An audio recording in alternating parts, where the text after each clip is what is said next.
Hi കൂട്ടുകാരെ, പുതിയൊരു വീഡിയോയിലേക്ക് എല്ലാവർക്കും സ്വാഗതം. അങ്ങനെ നയന ദേവയാനിക്ക് ലിവർ കൊടുത്തല്ലോ. പിന്നീട് ദേവയാനിക്ക് കുഴപ്പമൊന്നുമില്ല എന്ന് ഡോക്ടർ വന്ന് പറയാണ്. അനന്തപുരിയിലെ ആരെയും അറിയിക്കാതെ ഈ ഓപ്പറേഷൻ നടത്തുമ്പോൾ ഇപ്പുറത്ത് നയനയ്ക്ക് അപകടമുണ്ടായിരിക്കുന്നു എന്ന് ആരും അറിയുന്നില്ല കേട്ടോ. അങ്ങനെ നയന മരിച്ചിരിക്കുന്നു എന്ന സത്യമാണ് ഡോക്ടർ വന്ന് പറയുന്നത്. എന്നാൽ ആദർശിന് അത് താങ്ങാൻ കഴിയില്ല. അങ്ങനെ ആദർശ് നയനയെ കാണണമെന്ന് പറഞ്ഞ് ഡോക്ടറോട് വാശി പിടിക്കുമ്പോൾ എല്ലാവരും കൂടി ആദർശിന് നയനയെ കാണിച്ചു കൊടുക്കും കേട്ടോ. അങ്ങനെ ചെറിയൊരു വെന്റിലേറ്ററിൻ്റെ സഹായം കൊണ്ട് ഇങ്ങനെ പോവുമായിരിക്കും. പക്ഷേ കുറച്ച് നിമിഷം കഴിയുമ്പോഴേക്കും നയന മരിച്ചിരിക്കുന്നു. അതുകൊണ്ട് തന്നെ ഇനി ഡെഡ് ബോഡി കൊണ്ടുപോവാം എന്നുള്ള ആ തീരുമാനം പറയണേ. അങ്ങനെ നയനയെ അവിടെ നിന്ന് കൊണ്ടുപോകാൻ പറയുന്ന സമയത്ത് ഇങ്ങനെ സ്ട്രെക്ചറിൽ കിടത്തി പുറത്തോട്ട് കൊണ്ടുവരികയാണ് കേട്ടോ. എന്നാൽ ഈ സമയം നയനയെ കൊണ്ടുപോകാൻ ഒരിക്കലും ആദർശ് സമ്മതിക്കില്ല കേട്ടോ. എൻ്റെ നയന മരിച്ചിട്ടില്ല, എൻ്റെ നയനയെ ആരും എങ്ങോട്ടും കൊണ്ടുപോകണ്ട, എൻ്റെ നയന മരിച്ചിട്ടില്ല എന്ന് പറയും കേട്ടോ. അപ്പോൾ അനന്തപുരിയിലെ എല്ലാവരും വന്ന് നിൽക്കുന്നുണ്ട്. എന്നാൽ ഈ സമയം ദേവയാനിയും വരികയാണ്. ദേവയാനിക്ക് കിടന്നാൽ കിടപ്പ് കിട്ടില്ല, തനിക്ക് ലിവർ തന്നിട്ടാണ് നയന മരിച്ചതെന്ന സത്യം ദേവയാനി അറിയുമ്പോൾ കിടന്നോടുന്ന് എണീറ്റ് ദേവയാനി പതുക്കെ വരികയാണ് കേട്ടോ. അങ്ങനെ ആദർശ് കിടന്ന് കാട്ടിക്കൂട്ടുന്ന കോലാഹലങ്ങളായിരിക്കും കേട്ടോ. നയനയെ ആർക്കും വിട്ടു തരില്ല, നയനക്കൊന്നും സംഭവിച്ചിട്ടില്ല, നയന മരിച്ചിട്ടില്ല എന്ന് പറഞ്ഞിട്ട് മരിച്ച നയനയെ ആദർശ് കൈകളിൽ കോരിയെടുത്തിട്ടായിരിക്കും കേട്ടോ പറയുന്നത്. അപ്പോൾ ഇത് കാണുന്ന ഡോക്ടറും അവിടുത്തെ സ്റ്റാഫുകളെല്ലാം പറയണേ, ഒരു മരിച്ച പെൺകുട്ടിയാണ് ഇങ്ങനെയൊക്കെ കിടന്ന് കാട്ടിക്കൂട്ടുന്നത്, എല്ലാവരും കൂടി അയാളെ പിടിച്ചു മാറ്റുമെന്ന് പറയാം കേട്ടോ. എന്നാൽ ഈ സമയം ആദർശിൻ്റെ അടുത്തോട്ട് എല്ലാവരും വരുമ്പോൾ ആദർശ് എല്ലാവരെയും തട്ടി മാറ്റാണ് കേട്ടോ. ഇല്ല, എൻ്റെ നയന മരിച്ചിട്ടില്ല, അവളെ എന്നെ വിട്ട് പോകാൻ കഴിയില്ല, അവൾക്ക് എന്നെ മാത്രമാക്കി പോകാൻ കഴിയില്ല, ഞാനിവിടെ അവളെയും ഓർത്ത് ഇരിക്കുമ്പോൾ അവൾ എന്നെ വിട്ട് എങ്ങനെ പോകുന്നു എന്ന് പറഞ്ഞിട്ട് ആദർശ് ഇങ്ങനെ പൊട്ടിക്കരയാണ് കേട്ടോ. എന്നാൽ ഈ സമയം ദേവയാനി മോനെ എന്ന് പറഞ്ഞ് വിളിക്കാൻ കേട്ടോ. അപ്പോൾ ഉടൻ തന്നെ ആ വിളികൾക്കൊന്നും ഉത്തരം കൊടുക്കുന്നില്ല. ഇതേ സമയം മുത്തശ്ശൻ പറയുന്നുണ്ട്, മോനെ നീ നയനയെ അവിടെ കെടുത്ത് എന്ന് പറയുന്നുണ്ട്. ഇത് കണ്ടു നിൽക്കുന്ന ഗോവിന്ദനും കനകനും നന്ദുവിനും ഒക്കെ ആകെ സങ്കടമാവേണ്ടിട്ട്, ഈശ്വര ഇത്രത്തോളം തൻ്റെ മകളെ ഇങ്ങനെ ആദർശ് സ്നേഹിച്ചിരുന്ന എന്ന ഭാവത്തിൽ നിൽക്കണേ. എന്നാൽ അനാമികയാണെങ്കിൽ അനാമികയുടെ അമ്മയോട് പറയണേ, എന്താ ഇയാൾക്ക് ഭ്രാന്താണോ, ഇത്രത്തോളം ഇയാളുടെ ഭാര്യയെ സ്നേഹിച്ചിരുന്നോ എന്നിങ്ങനെ പറയുമ്പോൾ രേവതി പറയണേ, എന്തായാലും അവളുടെ ഭാഗ്യം, മരിച്ചിട്ടും അവളെ വിട്ടുകൊടുക്കാൻ അവൻ തയ്യാറാവുന്നില്ലല്ലോ എന്നിങ്ങനെ പറയുന്നു കേട്ടോ. എന്നാൽ ഈ സമയം ഡോക്ടർമാരിലെ സ്റ്റാഫുകൾ വന്നിട്ട് ആദർശിനെ മാറ്റണം, എന്നിട്ട് നയനയെ അവിടെ കിടത്ത് എന്ന് പറയണം കേട്ടോ. ഇതേ സമയം നയനയെ ആ സ്ട്രക്ചറിൽ കിടത്ത് വീണ്ടും അവർ ഇനി ബാക്കിയുള്ള കാര്യങ്ങൾ ചെയ്യാൻ വേണ്ടി കൊണ്ടുപോട്ടെ എന്ന് പറയുമ്പോൾ ആദർശ് തൻ്റെ നയനയെ അവിടെ അങ്ങ് കിടത്താണ് കേട്ടോ. സ്ട്രക്ചറിൽ അങ്ങ് കിടത്തിയിട്ട് അവരൊക്കെ അങ്ങ് തള്ളി മാറ്റുകയാണ്. അവരായിട്ട് വലിയൊരു ഫൈറ്റ് തന്നെ ആദർശ് നടത്തുന്നുണ്ട്. എന്നിട്ട് ആദർശ് പറയാണ്, ഇത് എൻ്റെ ഭാര്യയാണ്, എൻ്റെ ഭാര്യയെ കൊണ്ടുപോകണ്ടേ എന്ന് തീരുമാനിക്കേണ്ടത് ഞാനാണ്, എൻ്റെ ഭാര്യ ആർക്കും ഞാൻ വിട്ടു തരില്ല, എൻ്റെ ഭാര്യ എന്നെ വിട്ടു പോയിട്ടില്ല, നിങ്ങൾ മരിച്ചു എന്ന് പറഞ്ഞ് എന്നെ തെറ്റിദ്ധരിപ്പിക്കാൻ നോക്കിയാലും എൻ്റെ ഭാര്യ പോവില്ല, എന്നെ വിട്ട് പോവില്ല, അവളെ ഞാൻ വിളിച്ചു കഴിഞ്ഞാൽ തീർച്ചയായും അവൾ വിളി കേൾക്കും എന്നിങ്ങനെ ആദർശ് പറയാം കേട്ടോ. പക്ഷേ കണ്ടു നിൽക്കുന്നവരുടെയൊക്കെ കണ്ണ് നിറഞ്ഞു പോവാണ്, എല്ലാവർക്കും സങ്കടം താങ്ങുന്നില്ല. ഇതേ സമയം ദേവയാനിക്ക് ഒരിക്കലും സങ്കടം താങ്ങാൻ കഴിയില്ല കേട്ടോ. ദേവയാനിക്കും അത് താങ്ങാൻ കഴിയാത്ത അത്രയും വലിയൊരു വേദനയാവാണ്. തനിക്ക് അവൾ ലിവർ തന്ന ഈ ലോകത്ത് നിന്നും വിട പറയുന്നത് കാണുമ്പോൾ ദേവയാനിക്ക് സങ്കടം വരികയാണ് കേട്ടോ. ദേവയാനി മോനെ നീ ഒന്ന് ക്ഷമിക്കുക എന്ന് പറയുമ്പോൾ, ഇല്ല അമ്മ, അമ്മയ്ക്ക് വേണ്ടിയിട്ടല്ലേ നയന ഇതൊക്കെ ചെയ്തത്, അമ്മക്ക് അവൾ ബ്ലഡ് തന്നില്ലേ, അമ്മക്ക് അവളുടെ ലിവർ തന്നില്ലേ, എന്നിട്ടും എൻ്റെ അമ്മ അവളെ ഒരു വട്ടമെങ്കിലും മോളെ എന്നൊരു വിളിച്ചിട്ടുണ്ടോ, അവളെ എൻ്റെ അമ്മ സ്നേഹിച്ചിട്ടുണ്ടോ എന്നൊക്കെ പറയുമ്പോൾ, മോനെ നീ എന്നെ ഇങ്ങനെ പറയല്ലേ എന്ന് പറയുമ്പോൾ, പിന്നെ ഞാൻ എന്ത് പറയണം അമ്മ, എൻ്റെ നയന എന്നെ വിട്ടു പോയി എന്ന് ഇവർ പറയുന്നു, പക്ഷേ എൻ്റെ നയനക്ക് അതിന് കഴിയില്ല, എന്നെ തനിച്ചാക്കി പോകാൻ അവൾക്ക് കഴിയില്ല.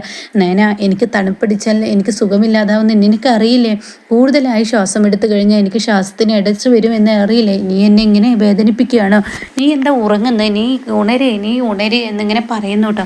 അപ്പോൾ ഈ സമയം ആദർശിൻ്റെ പെരുമാറ്റം കാണുമ്പോൾ എല്ലാവർക്കും മനസ്സിലാവണം ആദർശിന് പിടിവിട്ട് പോയിരിക്കുന്നു. അതുകൊണ്ട് ആദർശിനെ പിടിച്ചു മാറ്റി എന്ന് ഡോക്ടർമാർ പറയാണ്, പോലീസിനെ വിളിച്ചു വരുത്തണമെന്ന് പറയാണ്. അപ്പോഴേക്കും അവിടെ പോലീസും എത്തുകയാണ് കേട്ടോ.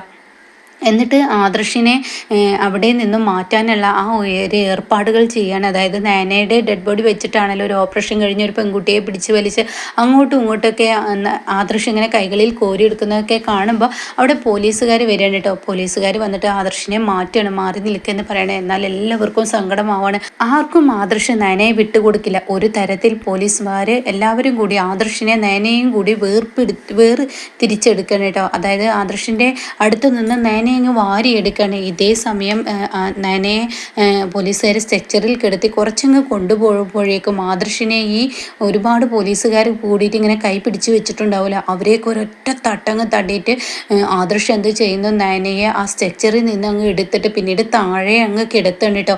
എന്നിട്ട് പറയണേ, എൻ്റെ നയന മരിച്ചിട്ടില്ല, നിങ്ങൾ ആര് എന്ത് പറഞ്ഞാലും ശരി, ഞാൻ എൻ്റെ നയനയെ തരില്ല, അവൾക്കൊന്നും സംഭവിച്ചിട്ടില്ല, അവൾ ഉറങ്ങുകയാണ്, ഉറക്കം എണീറ്റ് അവളെ എന്നെ നോക്കും, നിങ്ങളെല്ലാവരും നോക്കിക്കോ എന്ന് പറയുമ്പോൾ എല്ലാവർക്കും സങ്കടമാവുകയാണ്. അപ്പോഴേക്കും ജയൻ, മോനെ നീ എന്താണ് ഈ കാണിക്കുന്നത്, നീ ഒന്ന് എണീക്കുക എന്ന് പറയുമ്പോൾ ഇല്ല ഞാൻ വിട്ടു തരില്ല എന്ന് പറയട്ടോ. ഇതേ സമയം ആദർശ് നയനയുടെ ദേഹത്തോട്ട് അങ്ങ് കയറി കിടന്നിട്ടുണ്ടാവും. അതുകൊണ്ട് തന്നെ ആർക്കും നയനയെ തൊടാനും കിട്ടില്ല. ആദർശ് കിടക്കുന്നത് കൊണ്ട് തന്നെ പിടിച്ച് വലിച്ചാൽ നീക്കാനും പറ്റില്ല കേട്ടോ.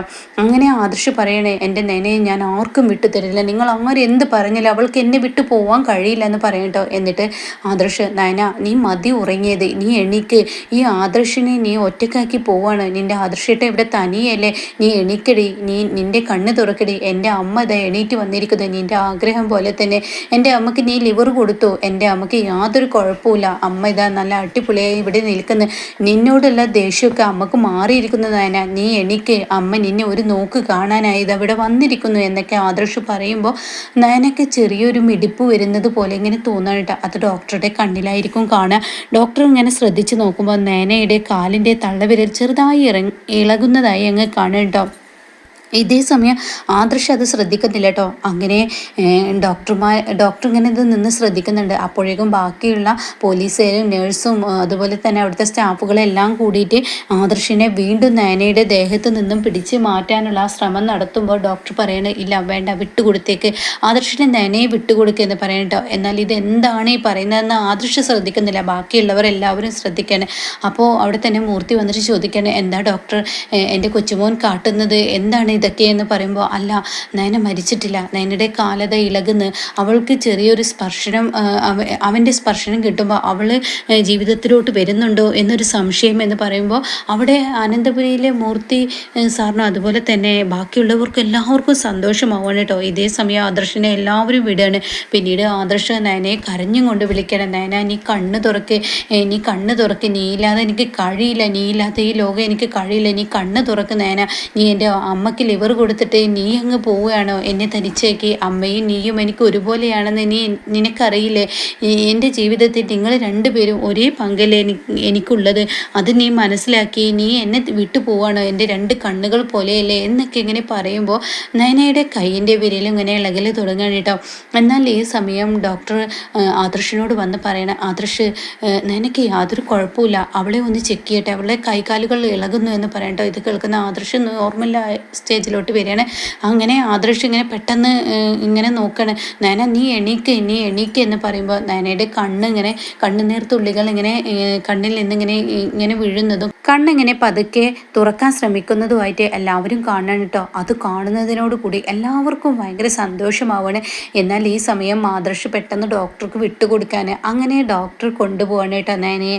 അങ്ങനെ നയനയെ ഡോക്ടർ പരിശോധിച്ച് പിന്നീട് വേണ്ട കാര്യങ്ങളൊക്കെ ചെയ്തതിന് ശേഷം ഒരു അരമണിക്കൂറിന് ശേഷം ഡോക്ടർ വന്നിട്ട് പറയാണ്, നിനക്ക് യാതൊരു കുഴപ്പമില്ല, നയന ജീവിതത്തിലോട്ട് വന്നിരിക്കുന്നു, മരിച്ച നയനയെ ജീവിതത്തിലോട്ട് കൊണ്ടുവന്നത് ഈ നിൽക്കുന്ന ആദർശാണെന്ന് പറയട്ടോ. എന്നാൽ ഈ സമയം ദേവയാനി ആദർശിൻ്റെ കാൽ പിടിച്ച് കയറിയാണ്, മോനെ നീ ഇത്രമാത്രം അവളെ സ്നേഹിച്ചിരുന്നു, ഈ അമ്മ അത് അറിയാതെ പോയി, അവളുടെ നന്മ കാണാതെ പോയി, പലവരുടെയും വാക്കുകൾ കേട്ട് ഈ അമ്മ അവളോട് ഒരുപാട് തെറ്റ് ചെയ്തു, കുറ്റബോധം കൊണ്ട് എൻ്റെ മനസ്സ് നീറുന്നു, എനിക്ക് അവളോട് മാപ്പ് പറയണം എന്ന് പറയുന്നു കേട്ടോ. എന്നാൽ ദേവയാനി നിൽക്കുന്ന നൃത്തം കണ്ട് അപ്പോഴായിരിക്കും ആദർശ് നോക്കുന്ന ഒരു ഓപ്പറേഷൻ കഴിഞ്ഞ് തൻ്റെ അമ്മയാണ് തൻ്റെ മുന്നിൽ വന്നു നിൽക്കുന്നതെന്ന് മനസ്സിലാക്കുന്ന ദേവയാനി അമ്മ അവിടെ പോയി കിടന്നു. നയനെ കണ്ണു തുറക്കും, നയന അമ്മയുടെ അരികിലോട്ട് വരും, ഇനി അമ്മക്ക് ഒരു പ്രശ്നം വരില്ല എന്ന് പറയട്ടോ. അങ്ങനെ ആദർശിൻ്റെ ജീവിതത്തിൽ ദേവയാനി നയനയെ അംഗീകരിക്കുമ്പോൾ ഒരുപാട് സന്തോഷങ്ങൾ വരികയാണ്. അങ്ങനെ ഇനി അനാമികയെ പൊട്ടുന്ന ആ കിടുക്കൻ സീനാണ്. ഇതേ സമയം അനാമിക പറയണ, അമ്മേ ഇവിടെ എന്താണ് സംഭവിച്ചത്, മരിച്ച ഒരാൾ ജീവിതത്തിലോട്ട് തിരിച്ചു വന്നിരിക്കേ. അപ്പോൾ അത് കേൾക്കുന്ന രേവതി പറയണ, അവൾക്ക് അത്രയും